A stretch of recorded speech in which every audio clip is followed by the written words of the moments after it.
Everyone, welcome back to my channel. कैसे हो आप सभी? स्वागत है आप सभी का हमारी आज की क्लास में। चलिए आज हम लेकर के आए हैं इंडिया जी के जीएस क्वेश्चंस। तो फ्रेंड्स वीडियो को बिना स्किप किए पूरा वॉच कीजिए। सभी को राधे राधे, जय महाकाल। स्टार्ट करते हैं अपनी आज की क्लास को क्वेश्चन नंबर फर्स्ट से। भारत का पहला डिजिटल जनगणना वर्ष कौन सा है? तो हमारा करेक्ट आंसर हो जाएगा 2011। भारत का पहला डिजिटल जनगणना वर्ष है 2011 में पहली बार डिजिटल जनगणना की गई थी। अब कब होगी? तो 2027 में होने की संभावना है डिजिटल जनगणना का। अगला देखते हैं, भारत में जीएसटी कब लागू हुई थी? तो भारत में जो जीएसटी है ये 2017 से लागू हुई थी, 1 जुलाई 2017 को। और इसका जो प्रस्ताव है जीएसटी का ये कब रखा गया था? तो 2010 में प्रस्ताव रखा गया था। आगे देखते हैं नेक्स्ट क्वेश्चन, नालंदा विश्वविद्यालय की स्थापना किसके द्वारा की गई थी? तो नालंदा विश्वविद्यालय की स्थापना कुमार गुप्त के द्वारा की गई थी। कब की गई थी? 427 ईस्वी में। किसके लिए? जो बौद्ध भिक्षु हैं, विद्वान हैं, इनके लिए एवं जो शिक्षक हैं उनके लिए नालंदा विश्वविद्यालय की स्थापना की गई थी। और ये नालंदा विश्वविद्यालय है कहाँ पर? बिहार में है। अगला देखते हैं, चंद्रयान 3 कब लॉन्च हुआ था? तो चंद्रयान 3 2023 में लॉन्च हुआ था। 14 जुलाई 2023 को लॉन्च हुआ था। कब? 2:30 पर। कहाँ से? सतीश धवन अंतरिक्ष केंद्र से। इसके साथ साथ इसका जो लैंडर था उसका नाम क्या था? विक्रम लैंडर। भारत के पहले मुख्य चुनाव आयुक्त कौन थे? तो Sukumar Chandra Sen, option number B. Bharat के पहले मुख्य चुनाव आयुक्त थे और इनका जो कार्यकाल है वो कितना था? तो 1950 से 1958 तक इनका कार्यकाल है। अगला क्वेश्चन देखते हैं, विश्व पर्यावरण दिवस कब मनाया जाता है? तो विश्व पर्यावरण दिवस प्रतिवर्ष 5 जून को मनाया जाता है। और इसकी शुरुआत कब की गई थी? 1972 में ये जो सम्मेलन हुआ था इसका मनाने का निर्णय लिया गया था। और पहली बार 1973 ईस्वी में, 1973 ईस्वी में इसको सबसे पहले मनाया गया था। और इसकी थीम क्या रखी गई थी? केवल एक पृथ्वी। अंतरिक्ष में जाने वाली पहली भारतीय महिला कौन थी? तो कल्पना चावला अंतरिक्ष में जाने वाली पहली भारतीय महिला थी, जिनका फरवरी 2003 में निधन हो जाता है प्लेन क्रैश होने के कारण। अगला देखते हैं, भारत का सबसे बड़ा राज्य जनसंख्या के अनुसार कौन सा है?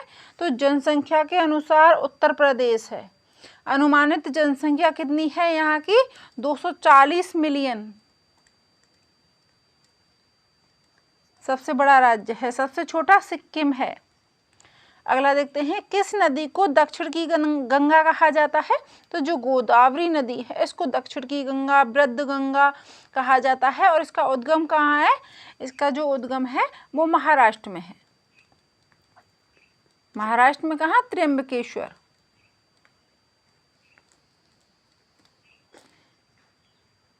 और ये महाराष्ट्र, तेलंगाना, आंध्र प्रदेश, छत्तीसगढ़, ओडिशा इन राज्यों में ये प्रवाहित होती है। अगला देखते हैं, भारत के पहले उपराष्ट्रपति कौन थे? तो doctor Sarvepalli Radhakrishnan, option number B. Bharat के पहले उपराष्ट्रपति थे। इनका जो कार्यकाल है वो 1952 से लेकर के 62 तक रहा, 1962 से 62 तक। हर घर तिरंगा अभियान कब प्रारंभ किया गया था? तो हर घर तिरंगा 2022 में प्रारंभ किया गया था। और ये 9 से 15 अगस्त तक चला था। हर घर तिरंगा ये राष्ट्रव्यापी देशभक्ति अभियान जो है वो 9 से 5 अगस्त तक चला था। संविधान सभा के अध्यक्ष कौन थे? तो संविधान सभा के स्थायी अध्यक्ष डॉक्टर राजेंद्र प्रसाद थे। इनको 11 दिसंबर 1942 को स्थायी अध्यक्ष के रूप में चुना गया था। 1946 ईस्वी में 11 दिसंबर 1946 को इनको स्थायी अध्यक्ष के रूप में चुना गया था। इससे पहले डॉक्टर सच्चिदानंद सिन्हा थे जो अस्थायी अध्यक्ष थे। भारत में नोटबंदी किस वर्ष हुई थी? तो भारत में जो नोटबंदी है ये 2016 में हुई थी। 8 नवंबर को 2016 में नोटबंदी की गई थी, जिसमें कि 500 और 1000 रुपये के जो नोट हैं एवं 2000 के जो नोट हैं इनको बंद करने का ऐलान किया गया था। कौन सा शहर गुलाबी नगर कहलाता है? तो गुलाबी नगर जयपुर को कहा जाता है, पिंक सिटी। सवाई राम सिंह प्रथम ने कब 1876 ईस्वी में शाही मेहमान प्रिंस अल्बर्ट के स्वागत में जो पूरा शहर है उसको गुलाबी रंग से पेंट करवा दिया था। किस खेल में LBW शब्द का प्रयोग होता है? तो ये जो LBW है ये क्रिकेट में प्रयोग होता है। लेग बिफोर विकेट यह बल्लेबाज आउट होने को आउट करने के लिए एक तरीका है। भारत का राष्ट्रीय पेड़ कौन सा है? तो भारत का जो राष्ट्रीय पेड़ है वो है बरगद, जिसकी विशाल शाखाएं होने के कारण इसको राष्ट्रीय वृक्ष घोषित किया गया है। और इसका जो वैज्ञानिक नाम है वो क्या है? फाइकस बेंगालिसिस। बेंगालिसिस इसका वैज्ञानिक नाम है। आगे देखते हैं नेक्स्ट क्वेश्चन। भारतीय संविधान के मूल रूप से कितने अनुच्छेद हैं? तो मूल संविधान में 395 अनुच्छेद हैं, 22 भाग हैं, 8 अनुसूचियां हैं और प्रेजेंट में कितने हैं? 470 से अधिक आर्टिकल्स हैं उसमें और 25 भाग हैं और 12 अनुसूचियां हैं। आगे देखते हैं नेक्स्ट क्वेश्चन।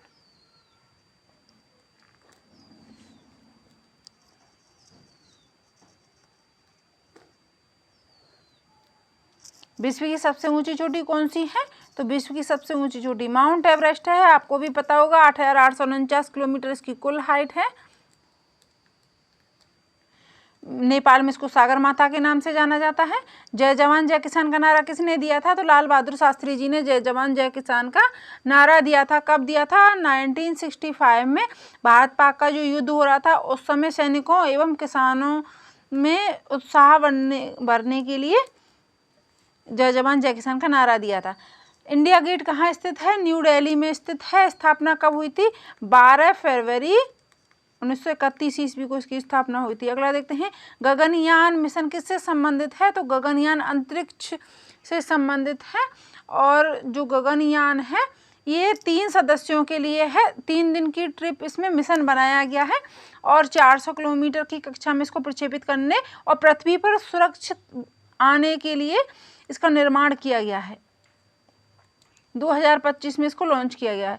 चाय उत्पादन में कौन सा राज्य अग्रणी है? तो चाय उत्पादन में असम राज्य अग्रणी है। Option number A. सबसे ज़्यादा चाय असम में ही उगाई जाती है। यूएनओ का मुख्यालय कहाँ पर है?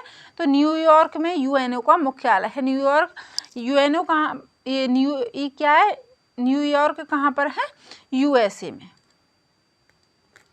अगला देखते हैं भारत का सबसे बड़ा मंदिर कौन सा है?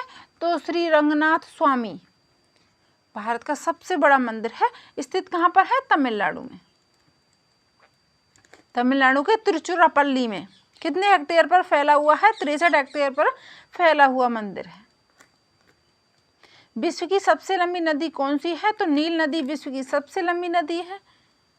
सबसे चौड़ी अमेजन है। भारत की गंगा है। भारत का राष्ट्रीय फूल कौन सा है? तो भारत का जो राष्ट्रीय फूल है आपको भी पता होगा, कमल भारत का राष्ट्रीय फूल है। आगे देखते हैं next question. Make in India कब प्रारंभ किया गया था? तो मेक इन इंडिया 2014 में प्रारंभ किया गया था हमारे प्रधानमंत्री मोदी जी के द्वारा। आगे देखते हैं नेक्स्ट क्वेश्चन। विश्व पुस्तक दिवस कब मनाया गया है? तो विश्व पुस्तक दिवस प्रति वर्ष 23 अप्रैल को मनाया जाता है। इस दिन कॉपीराइट डे के रूप में जाना जाता है। भारत का सबसे बड़ा बंदरगाह कौन सा है? तो मुंबई बंदरगाह सबसे बड़ा बंदरगाह है। यह एक प्राकृतिक बंदरगाह है और इसके भार को कम करने के लिए एक कृत्रिम बंदरगाह नावाशोवा बंदरगाह का निर्माण भी इसके साइड में किया गया है। चलिए फ्रेंड्स, ये थे हमारे आज के क्वेश्चन। आई होप आपको हमारी क्लास पसंद आई हो। चैनल पर नए हैं तो प्लीज़ सब्सक्राइब कीजिए, वीडियो को लाइक कीजिए। मिलते हैं नेक्स्ट क्लास में। Thanks for watching this class. Thank you, धन्यवाद।